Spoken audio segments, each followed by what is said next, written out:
Yo, what's going on, everybody? This is Yokai versus Minecraft Aloha here, and today we're gonna be watching some more scary stories. But this time we're gonna be watching some lockdown stories. So, last time we watched um, three motel stories, and I did with which I did with Ray's cousin Alan. So yeah. So hope you guys enjoyed that last scary story video. So enough talking. Let's get on to the video. Story I one. was 16 in my junior year of high school. I had 9 periods in a school day. 5th period was lunch, and straight from there was my astronomy class. My astronomy class was actually held in one of the 2 basement classrooms of the school. My high school was big, there were 3 floors, and even that wasn't enough to accommodate all the classes offered. So the school built 2 classrooms in the basement. It was honestly kind of creepy down there when nobody else was around. It used to be a janitorial area, however, it was remodeled to better resemble a typical hallway. The only thing, there were no intercoms or loudspeakers down in the basement at that time. For that reason, no classes were held down there first period for the morning announcements. Everyone referred to this little section of the basement as the chamber, and everyone always tried to get classes down there just because it was air conditioned and the classes were typically easier. Plus, it had its own bathroom down there. We had a quiz in astronomy that day. Usually I was one of the first done just because I found the class easy. After I finished my quiz, I texted my friend who was in the other basement classroom to meet me in the bathroom because I was bored. He told me okay. I walked out of the classroom and down the small hallway to the bathroom. A few seconds later, the door opened and my friend JJ entered the bathroom. We were joking around for a while until JJ checked his phone and said someone texted him saying the school was going on lockdown. We both looked at each other with the same grins. Neither of our teachers saw us leave the classrooms. That meant we had free range of the school while it was on lockdown. We agreed to sneak upstairs and look around the hallways just for the hell of it. The worst that would happen is that we'd explain how we couldn't hear the announcements in the basement classrooms. Upon opening the basement door to the main floor, we were surprised to find all the lights had been turned off, so the hallways were pretty much pitch black aside from the light pouring in from the doors in the lobby. This was legit because usually the lights were left on in the hallways during lockdowns. Something was going down, and we didn't know if we were even comfortable walking around now. JJ stepped out a little further into the hallway, and I followed suit. JJ then looked down the hall and said, "Who's that?" I looked, and emerging from the darkness was a man. At first we couldn't tell if he was a teacher or not, but as he got closer, we realized this guy wasn't dressed at all like any staff member. He was dressed like a bum. Who is that? "Alright, let's go," I told JJ as we hurried back down to the basement. He surely saw us, whoever he was. We saw both classrooms had their doors shut and lights off, so to avoid making a scene, we decided to hide in the bathroom.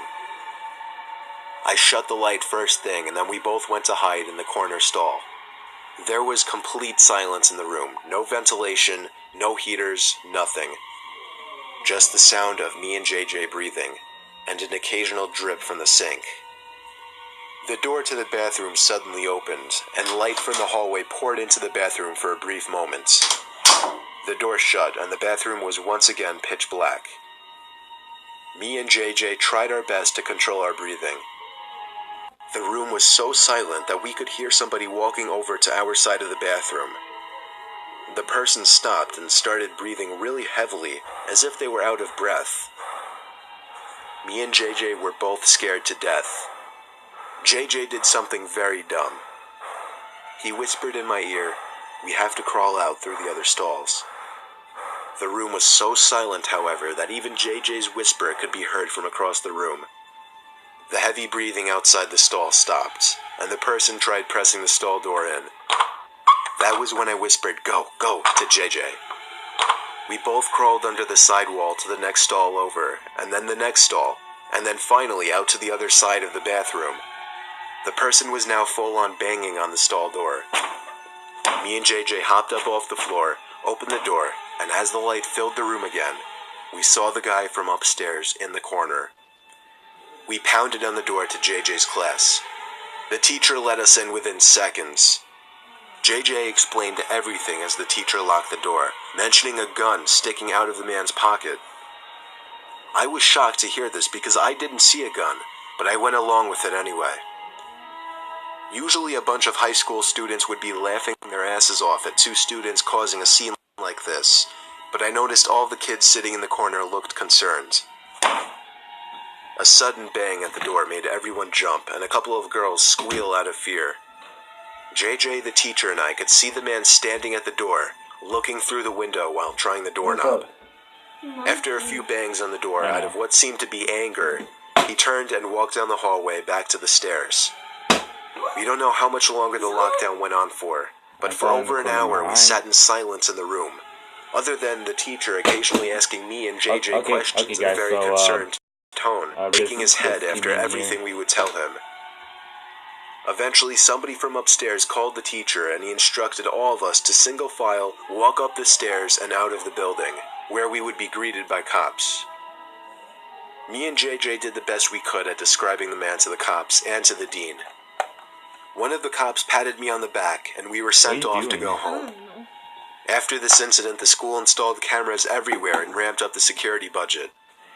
This incident never got media attention, so honestly, we never found out if police caught the guy. I'm convinced that man had no other intentions but to kill us then and there in that bathroom stall. Alright, so it sounds like it's the end of story 2.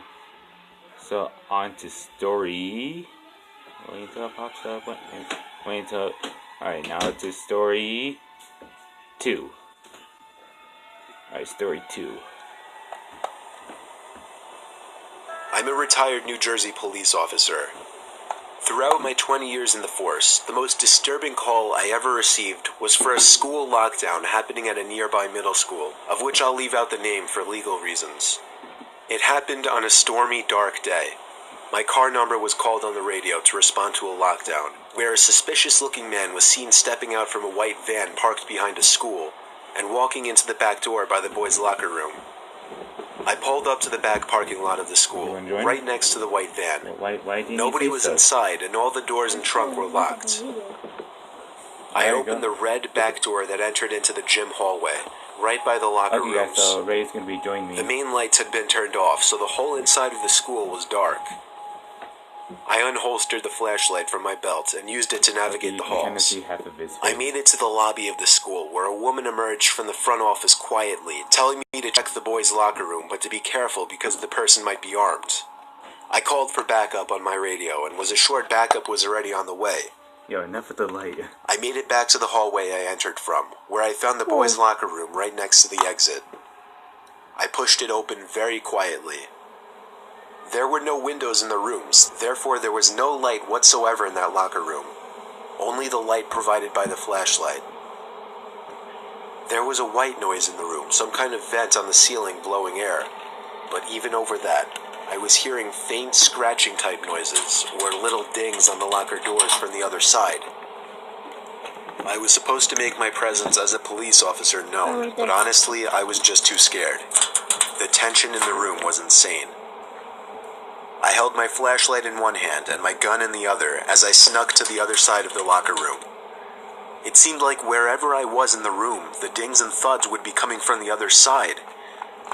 I was standing in the corner of the locker room, right by the door to the bathroom, when the sound of someone slamming a locker door from another room made me jump out of my skin. I went in the direction where I heard the slam, to find out that it was from the boys' football team locker room. There was no door separating the main locker room from the football locker room. The lockers in here were also 3 times the size. I finally had the nerve to make my presence known by shouting police. After shouting, a kid started screaming help from somewhere in the room. It was very muffled, though. The kid pounded on a locker door on the other side of the row I was in. When I found out that the boy was trapped inside of a locker, I felt sick in my stomach. I told him I'd be right back, once again calling for backup while running outside to where the white van was. It was gone. My biggest mistake was not getting the plate number first thing. I told dispatch to be on lookout for a suspicious white van. I ran back into the school and instructed the staff in the front office to end the school day and to send somebody with a key to the locker room to get the boy out of the locker. The boy was held by the man with a knife on his back, as I speculate the man was quietly trying to get the 12-year-old boy to his van. The boy was bleeding on his arm from the man cutting him while resisting. The man's van was spotted a week later in a 7-Eleven parking lot, where he was arrested after being properly identified. Alright, so he got arrested, which is good. It's helpful. Yeah. Alright, story 3, the last story. And then it's the end. Yeah. I was staying in a Hampton Inn in New Jersey when I was visiting Rowan University, a college I potentially wanted to attend. My family couldn't come with me, so I was on my own. Okay, After attending campus tours, I went to get a bite to eat at a nearby restaurant, and then went back to the hotel at around 8 p.m., planning on going back to campus again the next day. You literally found it right there.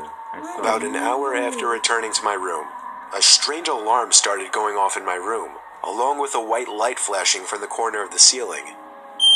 A message started looping shortly after as well, saying something along the lines of, "All Hampton Inn guests, please remain in your rooms, this is a lockdown." I'd never heard of a Alright, so lockdown in a this hotel. time it's I not never in the even knew school, hotels it's had in a alarms like this. hotel. I found it more interesting and exciting than anything else. Eventually the sound of the alarm stopped, but the light kept flashing, and every 20 seconds or so the message would repeat. It was only like 9:30, so I turned on the TV just as background noise while I started changing clothes and brushing my teeth. I shut the lights when I was done and hopped under the covers. I watched TV for half an hour before shutting it off. The light was still flashing with an obnoxious bright white every few seconds. Sorry. It was definitely going to hinder my sleep. I was starting to consider calling the front desk to ask what was going on, when the phone Yeah, what rang. is going on? Okay, the phone kind of scared me. It was someone from the front desk. Sounds like Vanessa Freddy. I was expecting Oh, them yeah, to tell me Five Nights at something about Freddy's. the alarm and when it would shut off. I feel like I should But make instead, a the video person of on the other me doing end Five Nights spoke at in a Freddy's very or something. concerned voice. She told me to remain calm If and you guys walk want me out to the play door. the game Five Nights at Freddy's, I comment took down that below. opportunity to ask her what exactly was going on. She went on to tell me that there was somebody in the room with me and to get out immediately. I dropped the phone and instinctively started looking around everywhere. Part of me was curious to see if somebody was in fact in the room. I checked under the bed, looked into the empty bathroom, nobody in either spots. Then, I noticed the closet door right next to the bathroom. It was one of those closets with a wooden sliding door. It was one open of just the a closets tiny open by crack, itself? and through that tiny crack, I Wait. could see a person's face. Oh my Oh. god! At first, it didn't sink in what I was seeing. Dude, But that when is the door creepy. slid Oh my shut, god. That was when I freaked out and ran out the door. The people at the front desk Oh my showed me God. security footage Who from an was hour that? earlier of some sketchy-looking man The walking heck? around the hallways, Scary. apparently Me too. looking for a certain Well, at room. first I noticed. When he got to my door, he But opened that- it with but the that card still he scared somehow me. acquired, and that was it. I stayed around as the authorities took the person out in chains. It was a man, of course, on the shorter side, easily 40s. He looked at me as he passed, as if he knew who I was immediately. It's scary thinking back that he may have been watching me for more than an hour from that closet.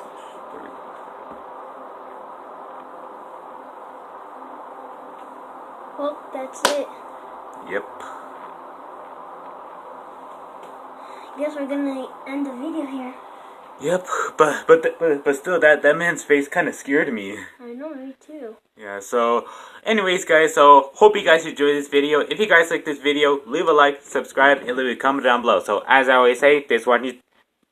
Dude, as I always say, thanks for watching YouTube, and I'll see you in the next video. Bye bye. Get that away from me.